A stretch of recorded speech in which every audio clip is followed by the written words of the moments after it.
Antonio Sindín Domínguez, son apicultor profesional, levo casabellas desde neno, xa meu pai tiña os trobos, os cortizos, pois fixémonos como mobilistas, e levo así pois desde crío, desde os 15 anos, casabellas. O cortado supón unha amenaza para nós, porque moitas veces realmente non é nin mel, son melatos, que depois aquí as envasadoras lle sacan a humidade e tal, e o envasan como mel.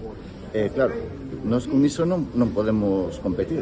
E depois tamén, claro, a aplicación dos produtos que utilizamos nos as colmeas, que están autorizados na Comunidade Económica Europea en relación a outros produtos, como por exemplo os antibióticos que utilizan noutros países, pues, non ten nada que ver nin a calidade, nin no ciclo da colmea.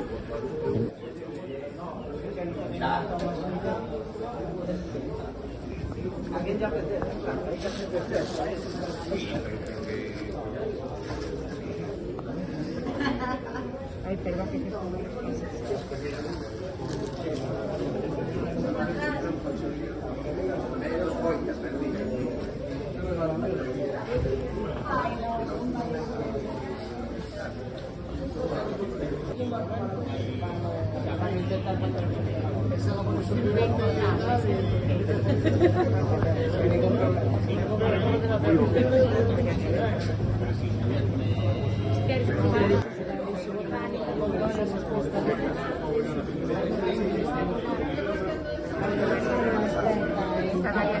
iónico ultrafiltrado e falsa orixe do produto.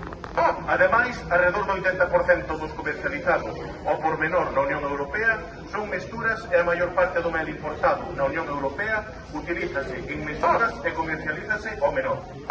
Esta porcentaxe non vai deixar de aumentar e máis aínda se entra en vigor o Tratado Unión Europea-Mercosur.